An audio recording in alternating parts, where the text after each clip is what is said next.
But how will Nebraska farmers know how much THC is actually in their plant? That's a question the Wiles family and any other Nebraska hemp producer needs answered. And to get those answers, you need a lab. And in Nebraska, we don't have any. This new precinct is the biggest West Omaha has seen so far. With all 3 units all housed under one roof, you have the emergency response unit, the traffic unit, and the patrol unit. Now, crews are coming in right now to start construction for the day.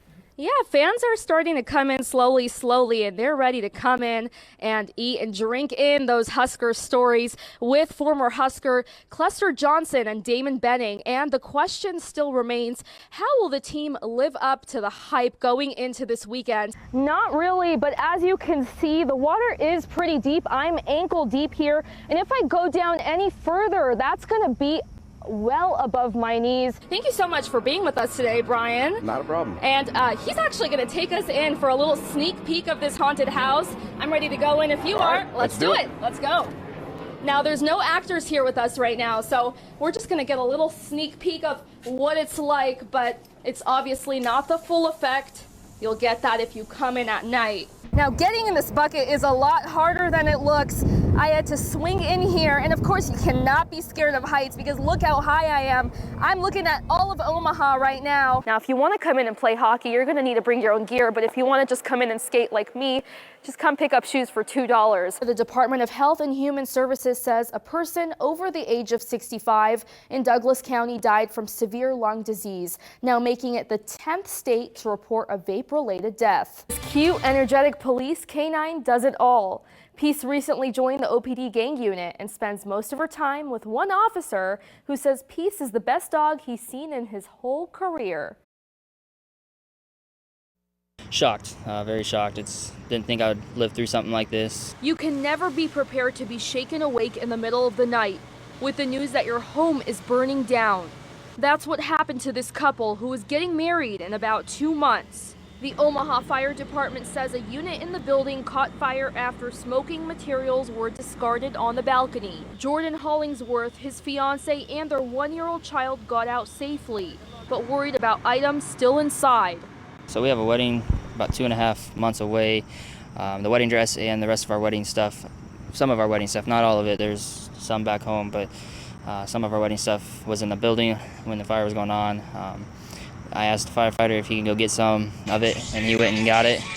And he went and got the wedding dress and was able to save that, and we got the rest of our wedding stuff out. Their apartment unit was declared a total loss, but with the help of Omaha Fire Department, they were able to save some very important items. It's a big day for them, and so if we can do something else on top of it, it's no different than when we go and save the animals. When we have dogs and cats and everything else, that's somebody's valuables, and it's going to be extremely important to that individual in the next day or two. So if we can help that out as best we can, we'll do whatever we can. As far as fresh starts go, the couple says they have to find a place to stay and try to pick up some extra work hours, but are hopeful things will be okay in time for the wedding.